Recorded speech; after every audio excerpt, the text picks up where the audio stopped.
All right, we're live. Are we live? I never have any idea. YouTube has always been screwy about this. Welcome. Let me know if my mic is on. It should be. It fails sometimes, but I think I've got it right this time. And we're going to talk about the Oscar nominations. Why not? Who cares, but why not? It's kind of fun. So go into the chat, ask your questions. We'll deal with the wonderful chat people later on, or maybe as we go. But I'm going to talk about Oscar nominations first. I'm Josh Matthews, learning about movies. That's my letterbox. Go ahead and sign up. It's fun. I do reviews. I look at your stuff. It's fun. So there you go. Loud and clear. Thank you, Alan. I appreciate it. Microphone is working today. Letterboxd. I got Substack on there. Discord. We got all kinds of stuff going on this channel. Having fun. Twitter's been doing all right lately. I usually post stuff on there and so on. So there you go. But of course, I run this YouTube channel and it's kind of fun. So let's get to it. The first thing I want to tell you, usually in this live stream, I deal with recommendations. What I suggest you, what I've liked, what I suggest some of you, maybe all of you will watch and have fun with. So I would suggest, I love this stuff. Moving on over to Criterion channel, which they do not pay me, although I've got their swag here. I've got my tea in here with some caffeine. And I just love it. I think it's been since the beginning of my channel. I just keep promoting it because nothing's changed. I love it when nothing changes. Criterion is good for as far as streaming goes, and I love it when they have some curated lists like this. So post-apocalyptic sci-fi, which has some good 70s and 80s stuff. I'm a sucker for this stuff. It's one of my favorite genres of all. So Escape from New York and the first Mad Max is on there. But this is the one I want to look at. I had not seen this until a couple days ago. And I always try to find the science. I try to know as many science fiction movies as I can because I teach a class on it. It feels like a little bit of my specialty area, and I love the stuff. And I had not seen Threads. I'd seen The Day After and a bunch of other TV sort of movies. This is a TV movie from the BBC. And this is really good. Like, it tells you what it would be like. Basically, it does a simulation thing. What it would be like in circa 1984 if nuclear holocaust happens and Sheffield, England is the site of this. England in particular, Great Britain, but it is England. And here it shows you what it would happen if the bombs were dropped and nukes happened. And it goes all the way up till 20 years after. And it is one of the most disturbing movies you will ever watch. I liked it a lot. I thought it had some tricks in it, and I thought it was, this could be a stretch, but more pessimistic than it had to be. It's like in this what-if scenario, post-apocalyptic, Cold War scenario where the nuclear holocaust happens, of all the possible outcomes, it's picking one of the worst. But I think that's good because it's a good moral warning and good environmental warning. And I said on Letterboxd, all politicians should be forced to watch this. If you're in charge of the nukes, you should have to watch this movie. I think it's that good, so try it out. I think it's good. You still don't have Criterion in the UK? What is wrong with them? I have no idea. I'm sorry about that. Can you use a VPN? Yeah. I mean, it's a low-budget movie, so the tricks are it's got a lot of close and extreme close shots. You don't get a lot of wide shots of the wider world. And that's okay sometimes because there's claustrophobia and cramping in it. But I would have liked, you can't do this, but a bigger budget where you can see more of the wider world. I feel like Children of Men did that pretty well, actually really well, in other movies. But this one's quite good as far as that goes. So the leaving the Criterion channel, which I usually focus on because that's a good way to know what to watch. Because you may never see these movies come back on the channel or on streaming again. I have found so many movies. 80s Best Picture nominees. 80s, Palme d'Or winners. You can't even find anywhere on streaming. I've been running into that problem, having to get them on disc through the library, through interlibrary loan. So I definitely recommend checking this out.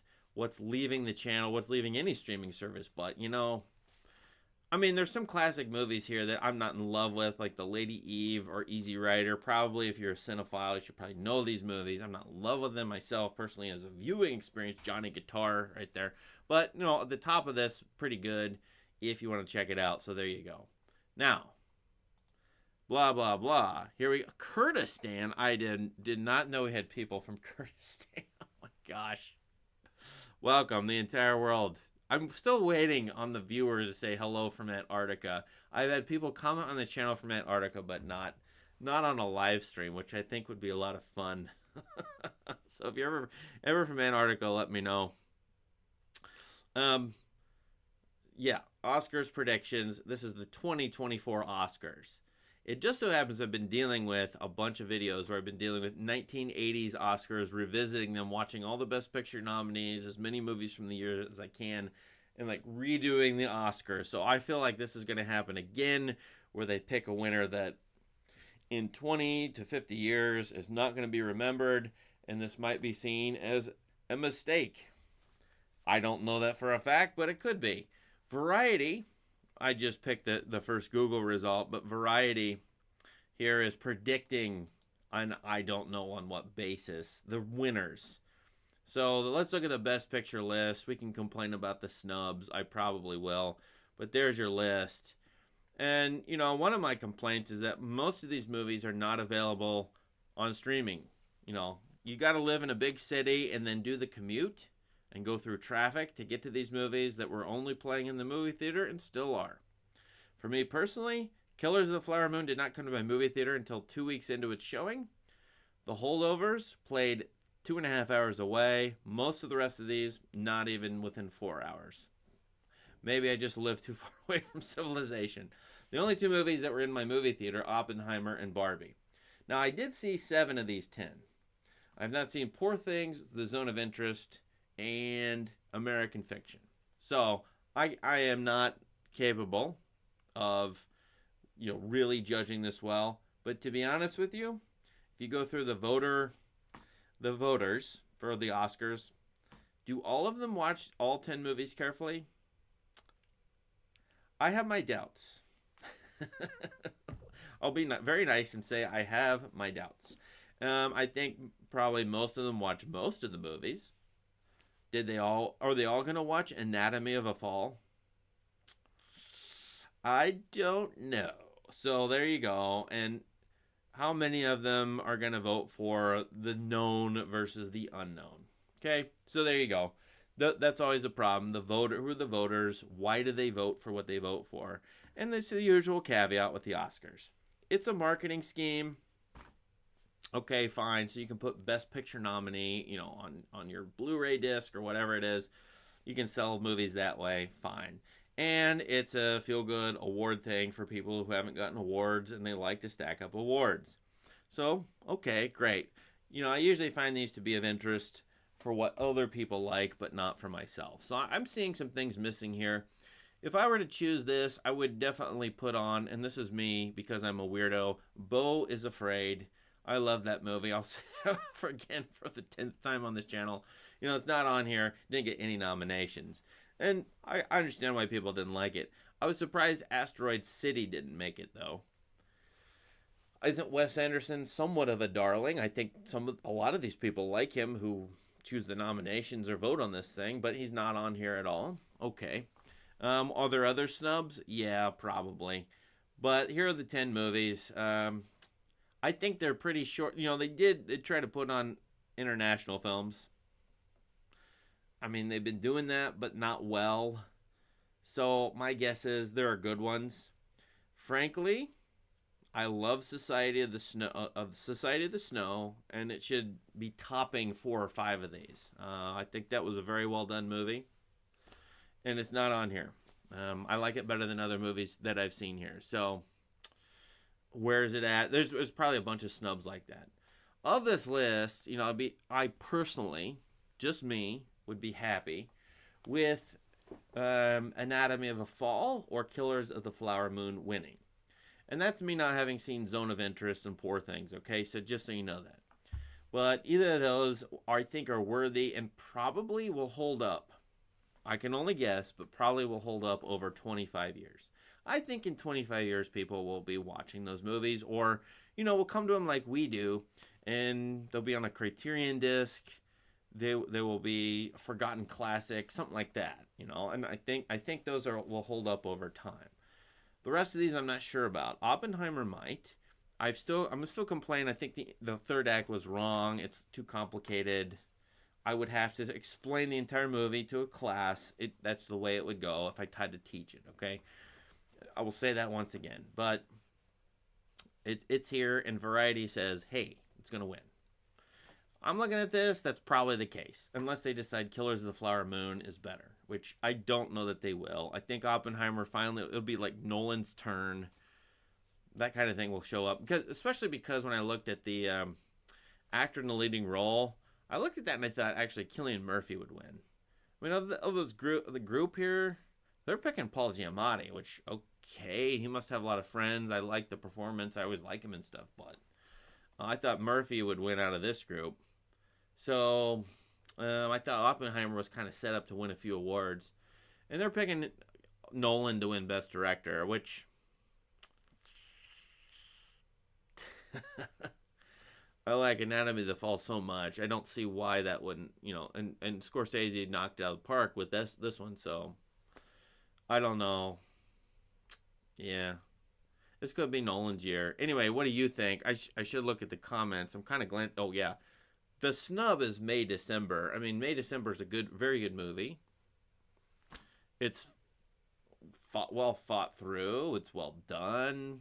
The performances, there's nobody who got a nomination for it, which is, I mean, the subject matter of that movie does knock acting. It does knock the actor's method, so maybe there's some ulterior motive, but I don't know about that. So I don't see why that wasn't, some of the acting, that wasn't nominated. I have no idea why May December didn't get it. Anything. Yeah, the Oscars likes to snub Scorsese. They'll probably think he's so old he doesn't, a nomination's good enough. But, to pull off a 3.5 hour movie like that is an achievement that surpasses a lot of these. I was surprised, Alexander Payne, who I love, I just put a video on, he's here he is, Holdovers, which is fine. I think there's going to be better movies overall, probably. But I'm glad that they like him. I'm glad they promote him. So I don't mind that. Anyway, should I see American Fiction? I probably should. People will be, oh, really? Zone of Interest? Okay, yeah. I got to read these comments more carefully, but yeah, Zone of Interest. I don't know, but A24 had their moment in the sun. I don't know that they'll give it to them again. So, director, actor. Now, another thing to say about the acting.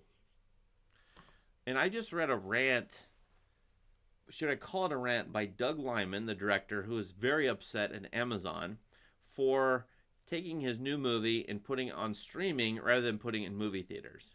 He's very upset that his movie Roadhouse is going to be shown on Amazon streaming rather than in movie theaters. And he actually says something in this rant like, well, streaming services, without movie theaters, there'll be no movie stars. Without movie theaters, there won't be movie stars, which makes no sense. First of all, streaming services haven't promoted stars. I think that's been a big fault. They haven't had any homegrown talent. That doesn't mean they couldn't, though. I mean, a streaming service like Amazon could promote the heck out of a bunch of new stars and make a big deal out of these individuals who you must see in no matter what they appear in.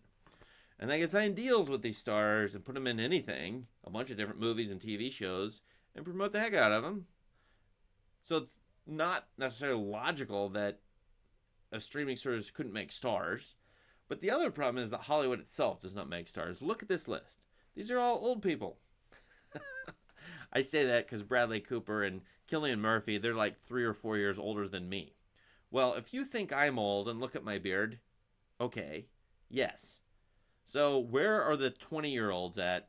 I mean, people in their 20s in these lists. Do they even exist? I didn't look up everybody's ages, so I do not know how old they're. But there's Annette Bening. Okay, Emma Stone's beloved. Carey Mulligan.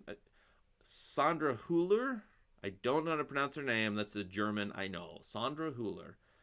Should win, and if she doesn't, I don't care, but she deserves. It's an amazing performance. Anyway, young people, where are they? Look at that list of actors in supporting roles. Actually, how old is Sterling Brown? I have no idea, actually. But the other 4, older guys. So Hollywood is not making new movie stars, Doug Liman. I love your movies, by the way. But Hollywood is not making new movie stars. They're not making 20-year-olds, not promoting 30-year-olds. Like, where are they? And they did that since 19 oh whatever. They figured out the star system and promote young people and sign the contracts and put them in a lot of movies and make a big deal about their young stars. And where the heck are they? All of these people were young at one point. Robert Downey Jr., De Niro, Gosling. I mean, come on. They were big and young. So to me, that's one of the interesting questions for the Oscars. There's Jodie Foster, right? Emily Blunt, great, but where are the young people at? So is this an Oldster Fest? Is this going to turn into an AARP festival at one point? I mean, maybe it already is. Now, was it always that way? It was kind of always that way, at least the way that the voters were. The composition of the voters, they tend to skew older, and they tend to pick things that I think are ridiculous. I'm going to complain about Green Book forever as the Oscar winner. I just looked at 1989. Driving Miss Daisy is a joke. As far as an Oscar winner, there are like 100 better movies in that year than Driving Miss Daisy. I can't figure out why. I can't get into the head of a person who voted for that movie over other things, including the other 4 nominees that year. So they're probably, they probably skew older and they have a different taste, etc. Fine. Okay, but then I think that's the way it's always been, but no young people, not great. So anyway. Oh, I like that comment. Evan Adams, always good. Lack of young stars is analogous to sex and cinema being an extinct niche thing. Yeah. There's no procreation. There's no eroticism in movies anymore. It's all prostate surgery. So anyway, okay, well. Is there anything else we can observe here that's of interest? If I look at this list, I think it's pretty lame. Now, that's my point of view entirely. I think there's 3 movies that are quite good. 2 or 3. 2 that are quite good. 2 that are pretty good. And the 2 or 3 I know I don't like. Maestro, Barbie. Past Lives, I think, is overrated. Now, that's me again, and you can look up my reasons on Letterboxd for that, and I'm happy to be wrong or be in the minority. Great. I don't think they're as strong as other movies. I think Asteroid City is a little bit better than them, if not a lot. I like Mission Impossible too. It only got 1 nomination, but whatever. Okay, so directors, at least, Triet's on there. I think she did an amazing job there, so good. I'm not one to judge acting. You guys can judge acting. But Sandra Hüller was really good. Robert Downey Jr. I like the guy. And what do you think about this one? I thought that part in The Holdovers was not... I didn't like that character as much. I thought it was not as rich as it could have been. It was set up to be good. I thought the script kind of let that character go too much. And you can see why they did that. I just don't... But I don't know who else they would pick here. So, pick who you want. Oh, and the other snub, absolutely. I'm now seeing the comments. Where is The Boy and the Heron? I think that should be in the Best Picture list. It's only in the animated list. And what's wrong with putting it there? Let's honor Miyazaki. Okay, if you're going to do a body of work sort of awards and nominations, put the guy in the Best Picture list. If anybody in the history of cinema deserves it in the last 50 years, he does. So let's give him a Best Picture nomination. And I thought that movie was excellent. Maybe Spider-Verse. Would they dare to put that movie there just for the art? I tell you, the art achievement in Spider-Verse beats most of these movies. Now, some of them do real well at that, but Spider-Verse... So anyway, scrolling through here real quickly. Original screenplay? Not Maestro. No. It would not be great. Now, there's May December. Okay, good. Adapted screenplay. This is where I get weird, because, is Barbie an adapted screenplay from what? I never know their rules. If you can discern them, great. Whatever. Animated. They are picking Spider-Verse. I haven't seen these other 2, Nimona and Robot Dreams. Don't know. But it'll be an interesting race between Boy and His Heron and Spider-Man. And at some point, is Barbie going to get something? Costumes, set design, production design? It's going to beat Oppenheimer? Okay, whatever. And now we're into awards that not many people know about, or like people have their pet, things. Cinematography is interesting, costumes, whatever. I mean, do you guys know what you would choose here? Maestro's trying to win for makeup. I like that Society of the Snow could win for makeup. Wasn't that movie that didn't have any makeup because those people were stranded in the Andes and there was no makeup. You just don't put makeup on people. Oh man. Oh wow. So anyway, there you go. Actually, I will agree with this one. Creator should win for visual effects. That I only saw 30 minutes of that. It was on a plane recently. Okay, so I can't speak about the whole movie.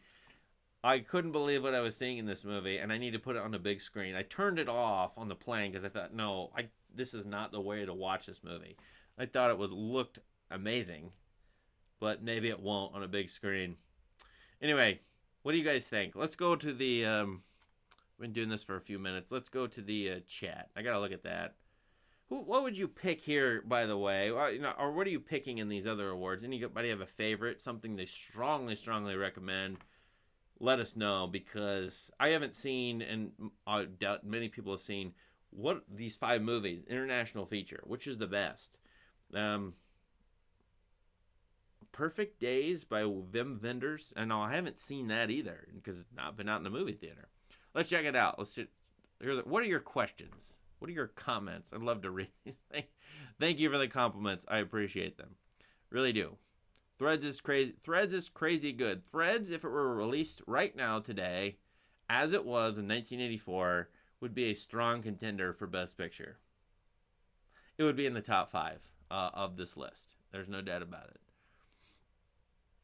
I think. How do you edit your videos without getting copyrighted? That's a... We're going to jump to a random subject. What you do is you first of all, you pray and you hope. Second of all, you use clips that are less than 15 seconds. There's a point at which above 15, definitely 20 seconds, you're going to get flagged, and by the bots that are looking for copyright violations. So, but even then, with 15 seconds as a limit, and by the way, that's why I only show short clips in anything I ever do. It's because of that copyright rule. And I like money. I like to be monetized. I like to be paid for my work. So I keep to that sort of 15-second, even less than that usually. That Studio Canal, companies in Germany that own movies, they will block or demonetize no matter if you have a 1-second clip. So you can't get away with it if it's German. I know I can't get away with it. I will be demonetized. Studio Canal. And the Russian Moscorp. I can't remember this. Why not? But whatever studio owns all the Tarkovsky stuff and all the 1950s Russian stuff, they are hawks for blocking and demonetizing. So I would say stick to less than 15 seconds. Yes, it is crazy that Leonardo DiCaprio didn't get nominated. He was great. Why? How? Maybe they don't like him anymore. I have no earthly idea. It is weird. That was an interesting performance for sure.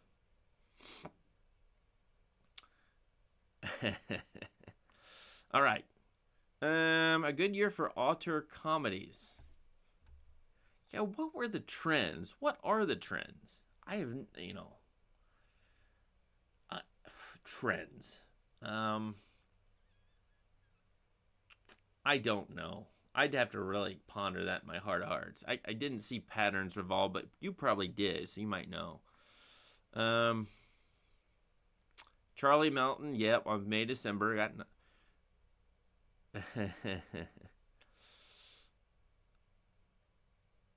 So Evan Adams thinks Zone of Interest will be looked at in 25 years. Yeah, I'll look at it and see. I don't know. I am going through, older movies, 80s, and it is stunning to me An interesting question for me. Would Peter Greenaway, if he would take his 80s movies and be making them today, would he get nominated? Would people love him? I think they would. I think he'd have a big enough following where he would be more well known, but in the 80s, not as much. And so there's people like that I think could get more of an opportunity today, I think. At least with the A24 type movies, Criterion, Studio Canal, Focus Features, all these places where even Apple might take a bet on some of that stuff. So yeah, May December.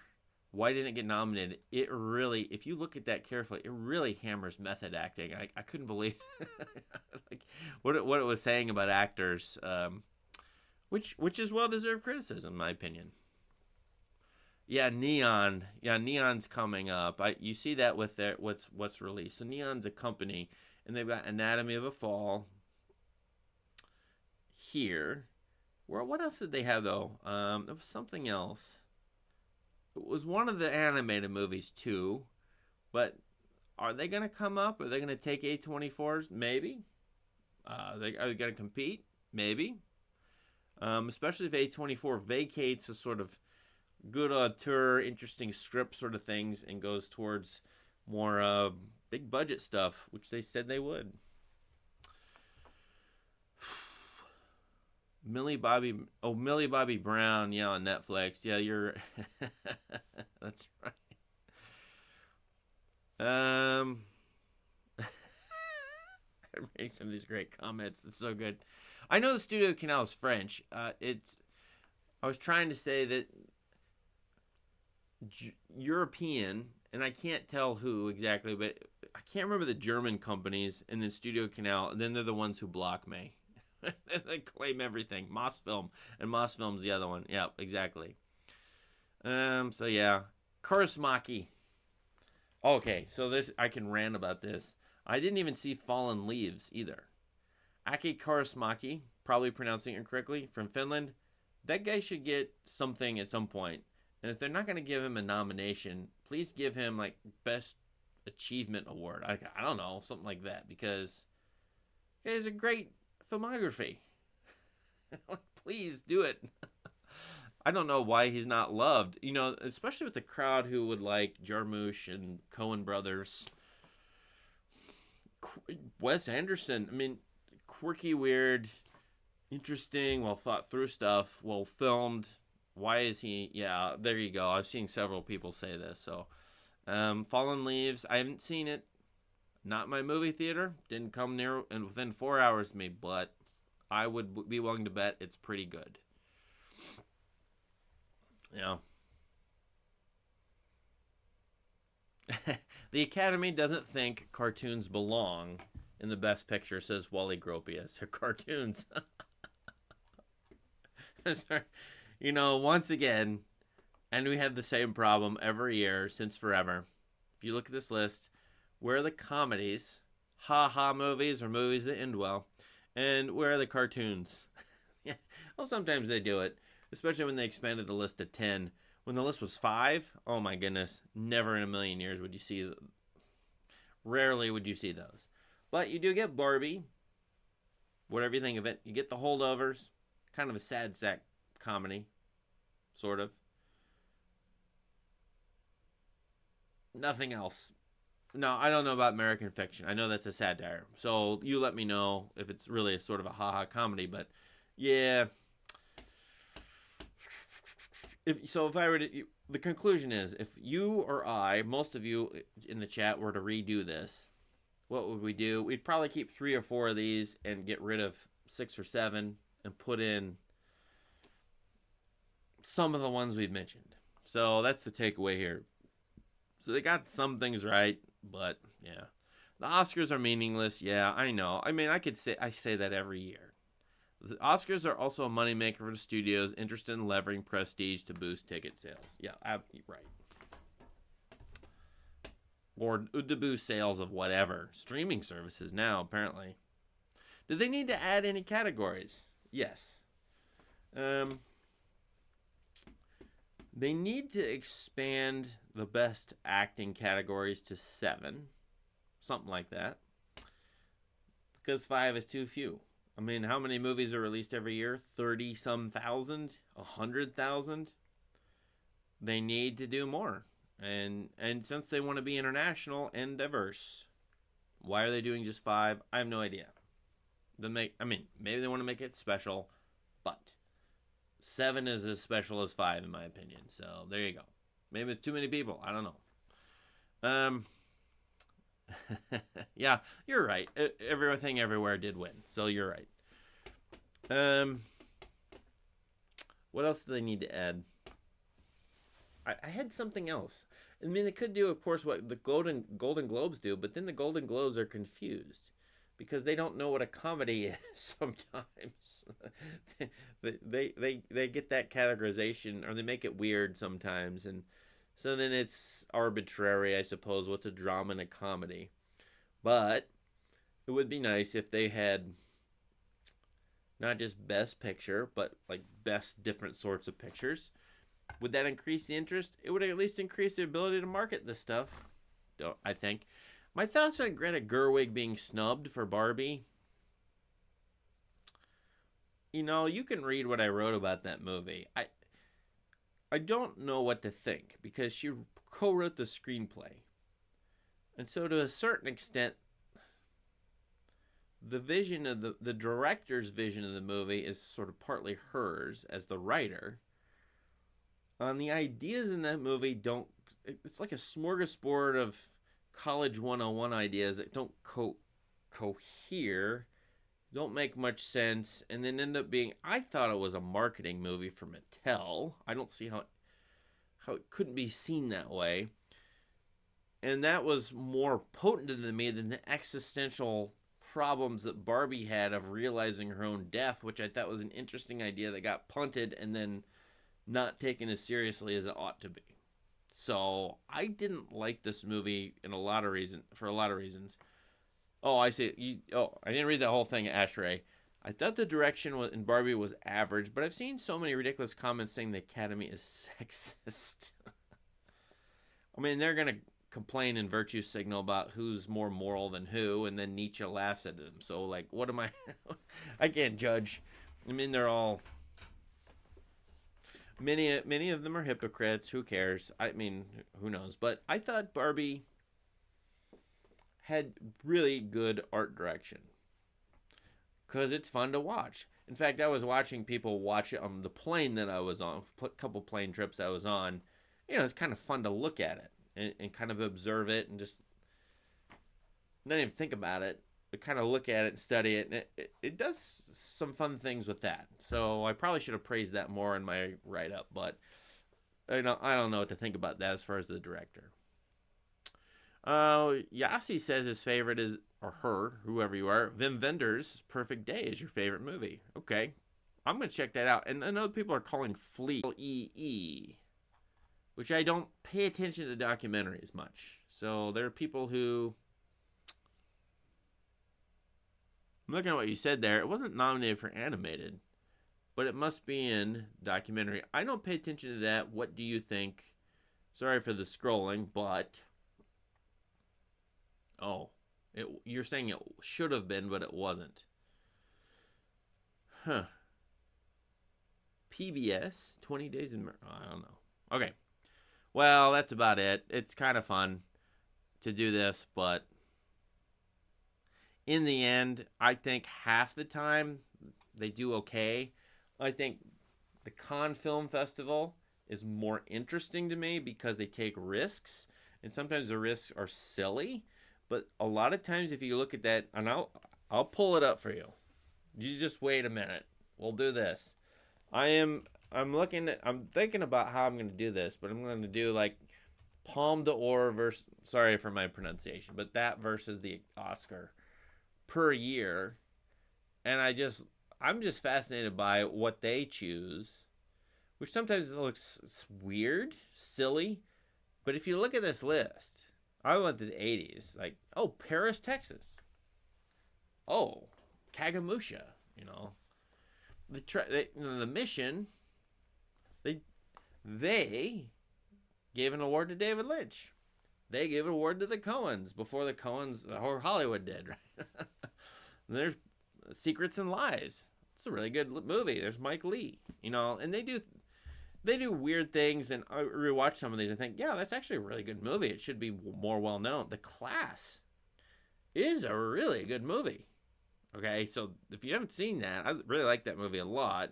French movie. I'm assuming I got the right one. Yeah, yes. This is a very good movie. Have you ever heard of it? Would the Oscars ever put... No. No. So sometimes they get it right. I like what they do better. And guess what they said? Anatomy of a Fall. Good job. You got it. You got a good one there. And I think... Oh, is the mic still cutting out? But they got a good one there, so... I like them better. I would pay attention to them a little bit more. I think they have a better track record. There you go. So there you go. Sorry about the mic. I don't know what's going on. It could be my internet connection. Anyway, there you go with the Oscars 2024. Ideas, recommendations. Have fun. See you on Letterboxd, everywhere else. See you on this channel. Thanks for watching. Take care.